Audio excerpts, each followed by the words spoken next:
Haleluya. Shalom, selamat malam Bapak Ibu Saudara yang dikasihi Tuhan. Dimanapun kita berada malam hari ini, mari bersama-sama kita datang kepada Tuhan sebelum kita beristirahat. Mengucap syukur sepanjang hari, pagi, siang, sampai malam hari ini. Kita dipelihara Tuhan, amin. Mari kita yang bersama dengan keluarga, kita bisa bergandengan tangan malam hari ini. Kita satukan hati kita lebih dan lebih. Mari bersama kita bersatu hati di dalam doa. Terima kasih malam hari ini Tuhan. Kami berkumpul bersama dengan keluarga kami, dengan teman kami, siapapun itu Tuhan. Kami bersyukur sepanjang hari, sepanjang waktu Kau menyertai, melindungi setiap kami Tuhan. Malam hari ini Tuhan, kami ingin mengambil waktu kami yang terbaik untuk memberikan yang terbaik kepada Tuhan. Hati kami sepenuhnya milik Tuhan. Terima kasih Tuhan. Di setiap pujian kami, setiap penyembahan kami. Dalam nama Tuhan Yesus, kami berdoa dan bersyukur Tuhan. Haleluya. Datang menyembah, datang bermazmur, memuji, menyembah Tuhan. Lebih dan lebih malam hari ini. Terima kasih Tuhan buat segalanya,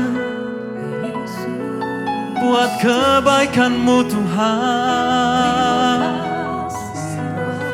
buat anugerah yang Kau limpahkan bagi setiap kami. Kau penolong dalam segala perkara, dalam segala sesak pun Tuhan Kau selalu ada, tak pernah meninggalkan kami. Terima kasih Tuhan, terima kasih, terima kasih.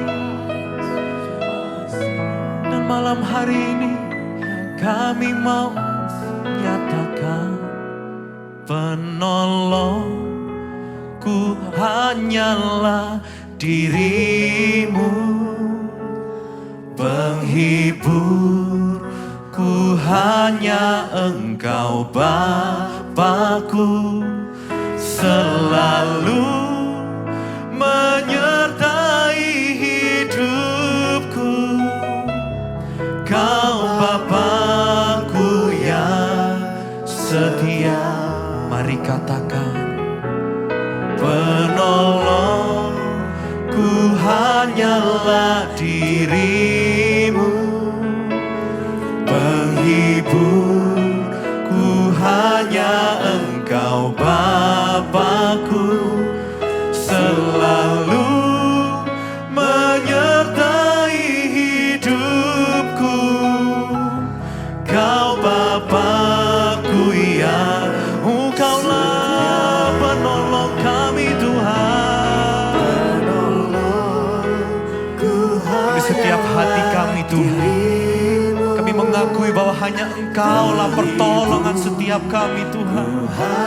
Amin. Kau Bapa-Ku selalu menyertai hidupku. Kau Bapa-Ku yang, mari satu kali lagi kita mau nyatakan, penolongku hanyalah diri-Mu, penghiburku hanya Engkau Bapa-Ku, selalu menyertai hidupku.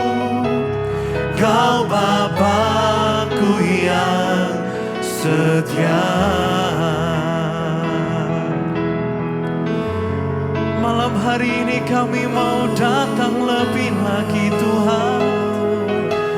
Walau saat kami sendirian, tak ada orang yang tahu setiap pergumulan kami, tapi Kau Allah yang tahu. Engkaulah pertolongan kami, sumber segalanya, sumber mujizat, sumber pengharapan. Haleluya.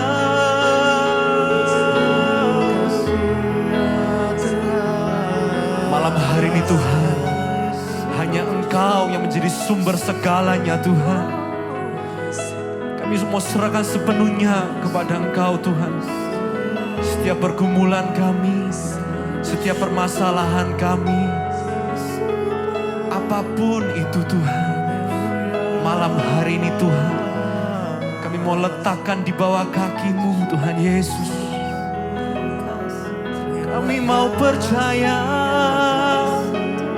hanya kepada-Mu,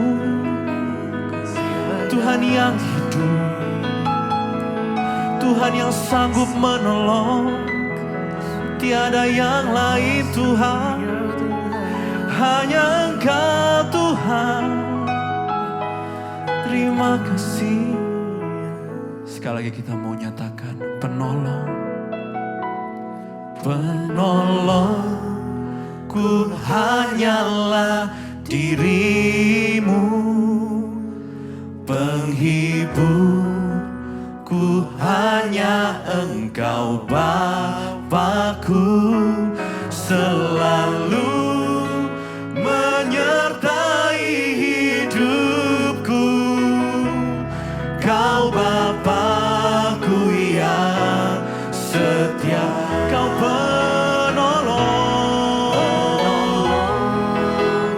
hanyalah diri-Mu, penghiburku hanya Engkau Bapakku, selalu menyertai hidupku. Kau Bapakku yang, sekali lagi kita mau nyatakan, ku hanyalah diri-Mu, penghiburku hanya Engkau Bapakku, selalu menyertai hidupku. Kau Bapakku yang setia.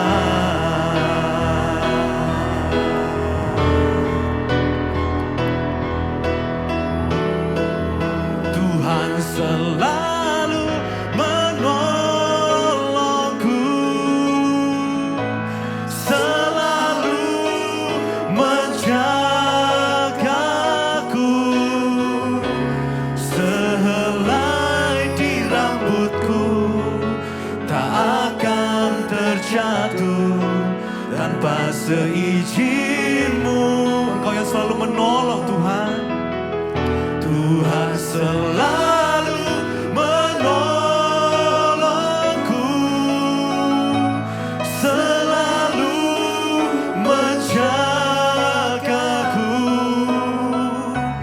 Ia mengenyangkanku dan peliharaku seumur. Akui pertolongan yang Dia nyatakan bagi setiap kita dengan iman percaya. Tuhan selalu menolongku, selalu menjagaku. Sehelai di rambutku tak akan terjatuh tanpa seizin-Mu. Kami percaya Tuhan, Tuhan selalu menolongku,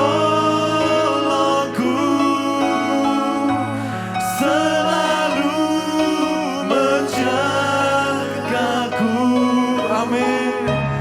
Dia mengenyangkanku dan peliharaku seumur. Sekali lagi kita mau nyatakan bersama-sama, Tuhan selalu menolongku, selalu menjagaku. Sehelai di rambutku tak akan terjatuh tanpa seizin percaya malam hari Tuhan, Tuhan selalu menolongku, selalu menjagaku. Dia mengenyangkanku dan peliharaku seumur hidupku.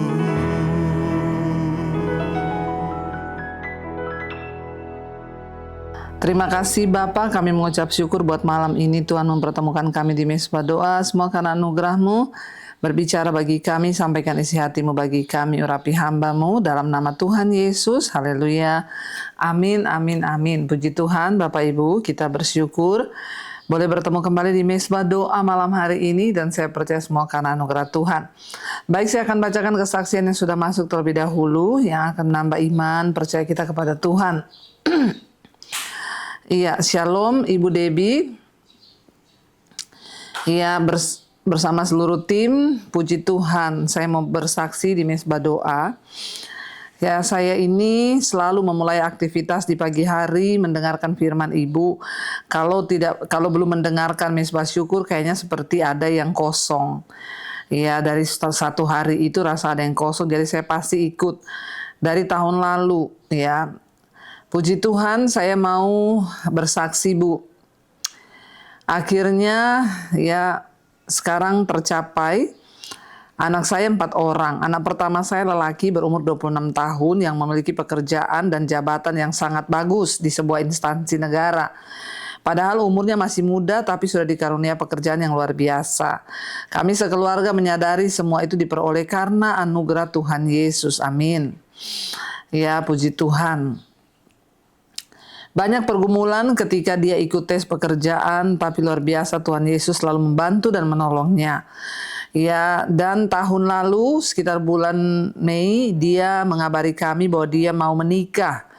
Namun pasangannya itu beda agama. Dan anak saya rencana akan mengikuti agama calon istrinya. Saya dan suami sering menelpon anak kami. Kami menasihatinya, berat banget ketika kami mendengar perkataan itu. Ya, kami mencoba menasihatinya mulai dari perkataan yang lembut sampai perkataan yang sangat keras dan penuh amarah. Karena dia berniat meninggalkan imannya kepada Tuhan. Ya, bahkan saya juga menghubungi calonnya dan mengingatkan bahwa dari awal ya sudah saya sampaikan perbedaan ini, ya. Calonnya pernah berjanji untuk mengikuti agama kami, agama Kristen. Itu yang saya ingatkan, ya, tetap anak saya kekeh akan mengikuti calonnya dengan alasan anak saya sudah berjanji kepada calon mertuanya untuk menikah secara agama mereka. Bahkan dia menyampaikan kata-kata perpisahan dan permohonan maafnya kepada kami orang tua. Kami ini tinggal di Palu, Bu, ya, dan hati kami terasa hancur sekali, Bu Debbie.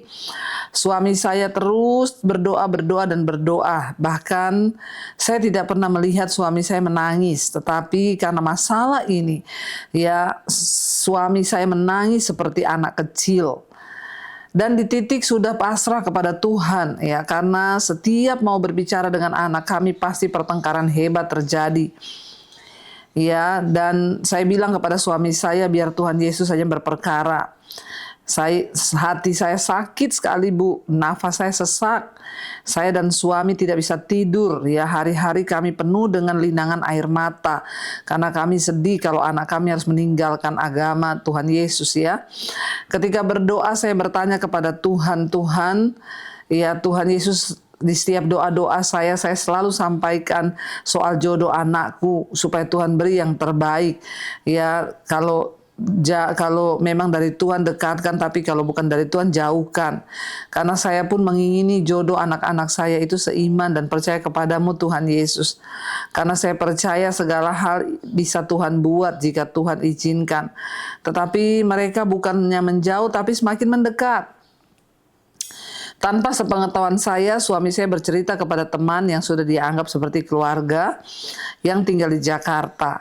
Dan keluarga tersebut menasihati kami berdua sebagai orang tua untuk segera berangkat ke Jakarta, berjumpa dan bertatap muka langsung dengan anak kami, biar dia tidak sendiri menghadapi ini semua.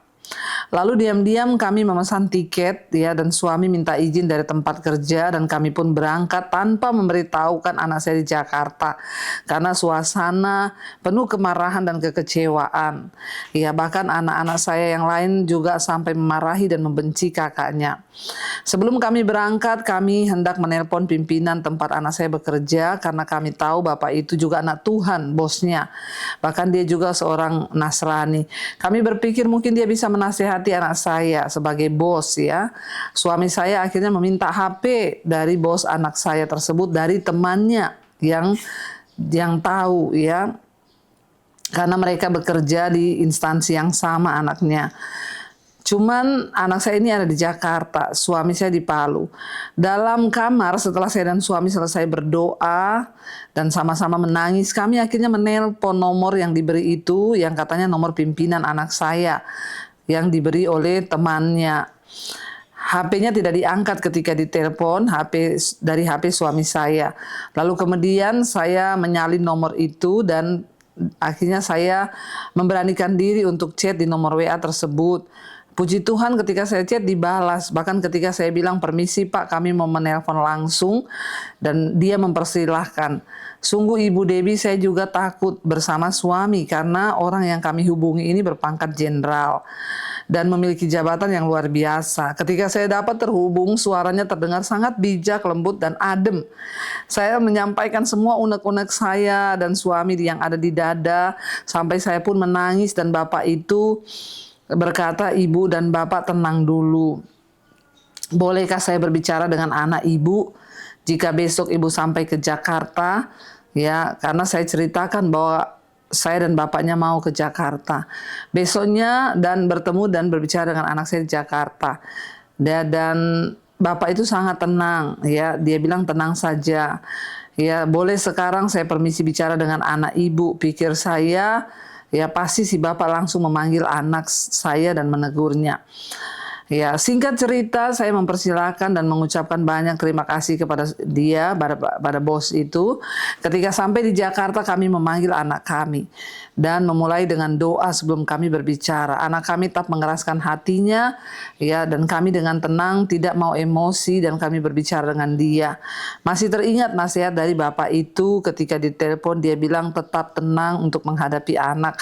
Bicara pelan-pelan. Akhirnya suami saya meminta ke anak saya untuk mempertemukan kami dengan orang tua dari calonnya.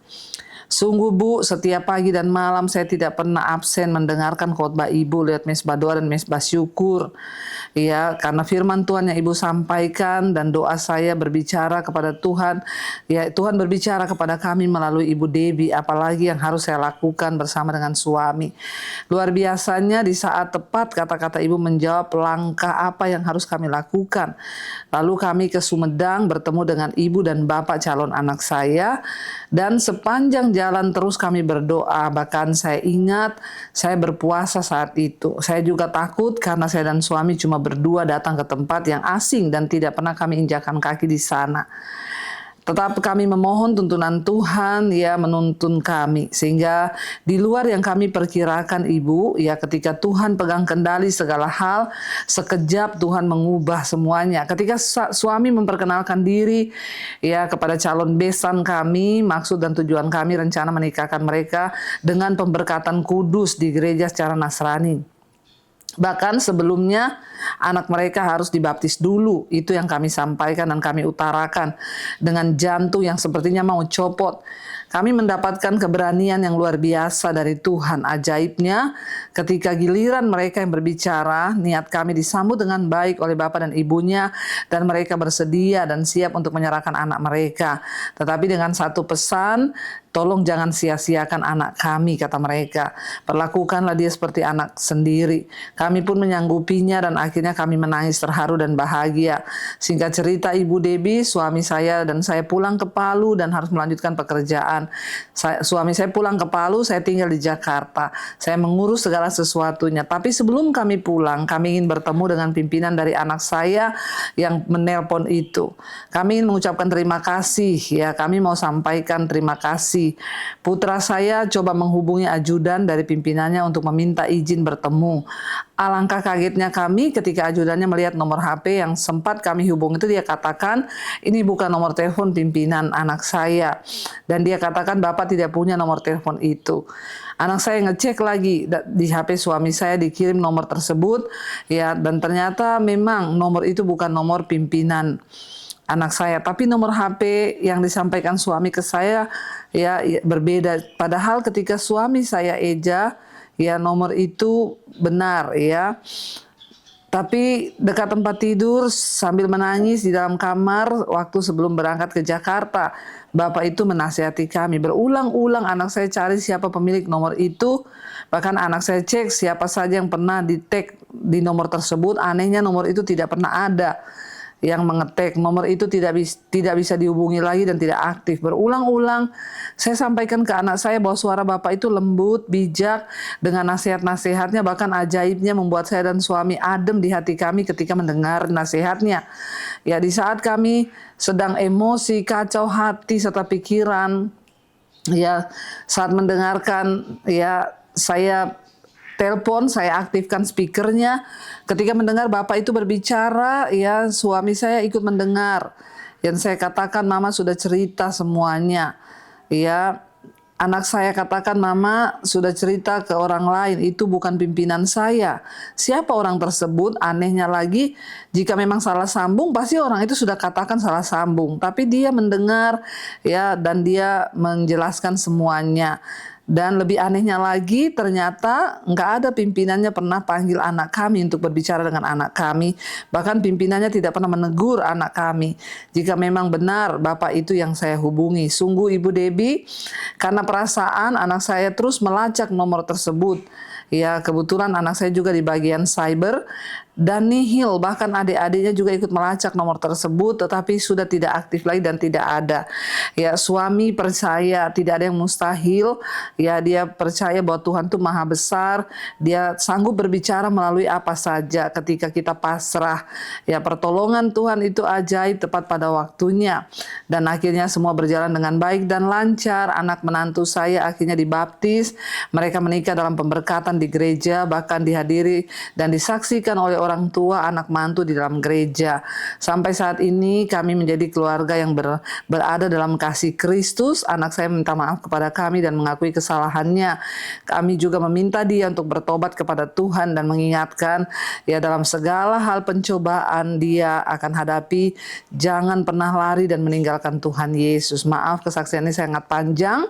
Ya, biarlah ini menjadi kekuatan bagi kita semua. Tuhan Yesus memberkati.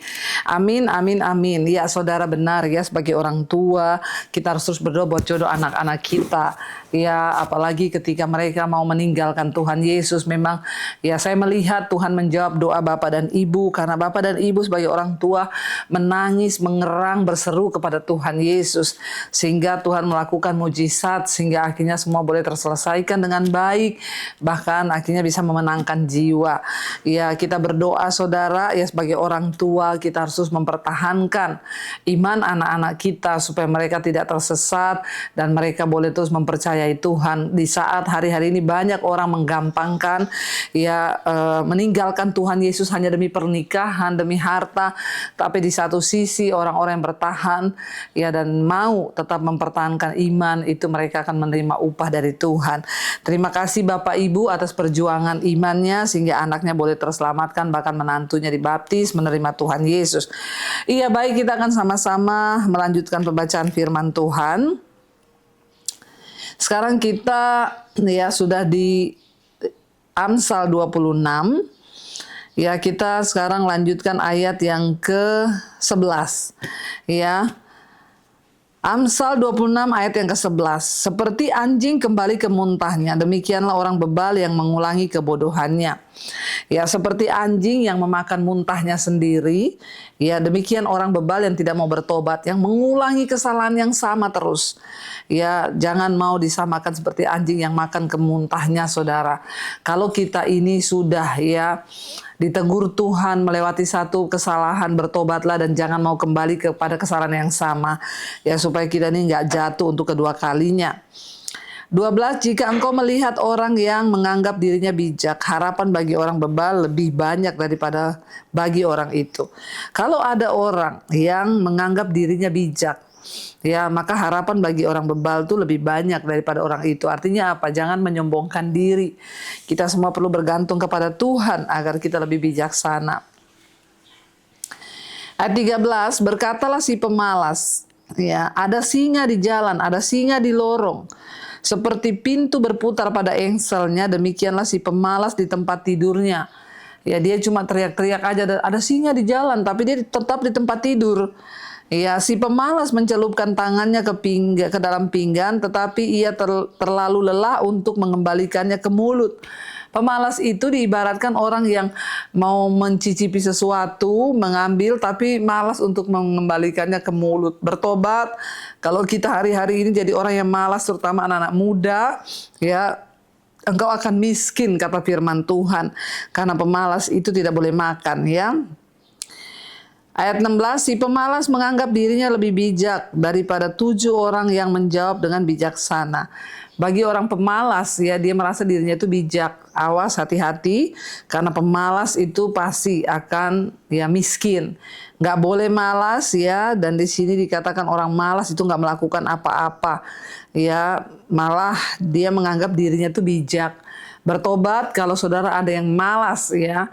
Bagi siapapun, orang tua, istri, suami, anak-anak muda, kalau kau pemalas, Alkitab itu menyebut tentang pemalas banyak sekali. Jangan malas supaya kau nggak miskin, jangan malas supaya kau nggak sial. Tapi ya namanya pemalas itu ternyata ini juga dosa yang mematikan. Banyak orang hidupnya menjadi sial, terkutuk karena pemalas, nggak mau bergerak. Kita berdoa supaya kita semua sebagai istri, sebagai suami, jadilah suami yang rajin, istri yang rajin, anak-anak yang rajin, supaya kita diberkati. Kalau malas ya nggak dapat apa-apa. Ayat 17, orang yang ikut campur dalam pertengkaran orang lain adalah seperti orang yang menangkap telinga anjing yang berlalu. Ya, jadi percuma, sia-sia, ngapain, kurang kerjaan. Orang yang ikut campur dalam pertengkaran orang lain tuh kayak orang yang, ya, memegang telinga anjing yang lewat, saudara. Bisa-bisa kau yang digigit, jadi nggak usah ikut-ikut kalau tidak dimintai, ya, masukan atau nasihat. Ayat 18, seperti orang gila menembakkan panah api, panah dan maut. Demikianlah orang yang memperdaya sesamanya dan berkata, aku hanya bersenda gurau. Ya, seperti orang gila dikatakan, yang menembakkan panah api dan panah maut, tapi dia bilang, aku cuma bergurau, aku cuma bercanda. Ya, ini sangat mengerikan, saudara. Jangan ya seperti itu, karena ya kita pasti akan memakan buahnya, ya. Jangan bercanda untuk hal-hal yang tidak baik, ya. Ketika kita memang, ya, jangan melakukan sesuatu lalu kita bilang kita cuma bercanda atau apapun, tanpa kita sadari kita sudah melukai perasaan orang lain. Mari kita lebih bijaksana di hidup ini supaya hidup kita boleh semakin dituntun Tuhan, diberkati Tuhan. Ayat 20, bila kayu habis padamlah api, bila pemfitnah tidak ada redalah pertengkaran. Ya, sama seperti kayu yang untuk bakar api, saudara. Kalau kayu sudah habis maka apinya juga mati. Ya, sama pemfitnah itu kalau masih ada, selalu ada pertengkaran. Makanya jangan bergaul dengan pemfitnah, orang yang ceritanya bohong, sini lain di sana lain, ya, itu hanya akan menambah pertengkaran. Jangan ada pemfitnah di antara kita, karena dia seperti kayu bakar yang menyulut kebakaran. Selama dia ada, tidak akan pernah aman lah itu persekutuan, rumah tangga atau apapun. Ya, jangan jadi pemfitnah supaya hidup kita diberkati Tuhan. Baik, kita akan lanjutkan besok. Mari kita tundukkan kepala, kita satukan hati, kita berdoa. Terima kasih Bapa, kami mengucap syukur firman Tuhan mengajarkan kami untuk kami lebih bijaksana dalam hidup ini. Boleh senantiasa menata hidup, boleh senantiasa memandang kepada Tuhan lebih bijaksana lagi agar hidup kami boleh berdampak baik. Berkati setiap anak-anak-Mu yang terus Tuhan setia mendengarkan firman-Mu. Hamba percaya Engkau lihat hati kami untuk terus mencapai perkenanan Tuhan. Berkati, kuatkan, teguhkan setiap kami. Berkati setiap mereka yang ingin keluar dari dosa-dosa keterikatan, Tuhan lepaskan. Berkati setiap mereka yang ada masalah, entah itu keluarga, rumah tangga, biarlah pemulihan demi pemulihan terjadi. Suami dipulihkan, istri dipulihkan, anak-anak dipulihkan, keluarga kami jadi keluarga yang berkenan kepada Tuhan. Yang terjebak masalah keuangan, hutang piutang, yang ingin mencari pekerjaan, yang dalam masalah keadaan ekonomi, usaha pekerjaan, Tuhan turut bekerja. Kami sangat percaya tidak ada perkara yang mustahil bagi Tuhan. Yang sakit Engkau sembuhkan, Bapa, beri kekuatan dan pengharapan. Kami juga berdoa buat bangsa negara kami Indonesia, biar lawatan Tuhan tercurah bagi bangsa ini. Hujan pertobatan tercurah sehingga Indonesia boleh mengalami lawatan Tuhan. Jiwa-jiwa bertobat dan datang kepada Tuhan dan mengalami keselamatan. Pemerintahan kami, Bapak Presiden Prabowo, Gibran, roh takut akan Tuhan turun atas hidup mereka sehingga bangsa Indonesia menjadi bangsa yang memuliakan nama Tuhan. Lindungi bangsa kami dari murka Allah, ampuni bangsa ini Bapak, biar hujan pertobatan dari Sabang sampai Merauke. Juga semua bangsa-bangsa di 5 benua, Asia, Afrika, Amerika, Eropa, Australia, lawatan Tuhan tercurah. Terima kasih Bapak, kami percaya anugerah Tuhan cukup bagi kami, menyerahkan roh, jiwa dan tubuh kami dalam tangan Tuhan. Karena itu saudara, mari buka hati dan tanganmu, terimalah kiranya berkat, rahmat, anugerah dari Allah Bapa, cinta kasih Tuhan Yesus Kristus, penyertaan Allah Roh Kudus turun atas hidup kita semua mulai hari ini bahkan sampai kali yang kedua. Tuhan Yesus datang kembali menjemput setiap kita, nama kita tercatat dalam kitab kehidupan. Dalam nama Tuhan Yesus yang percaya diberkati Tuhan, katakan bersama amin, amin, amin. Tuhan Yesus memberkati dan shalom Immanuel.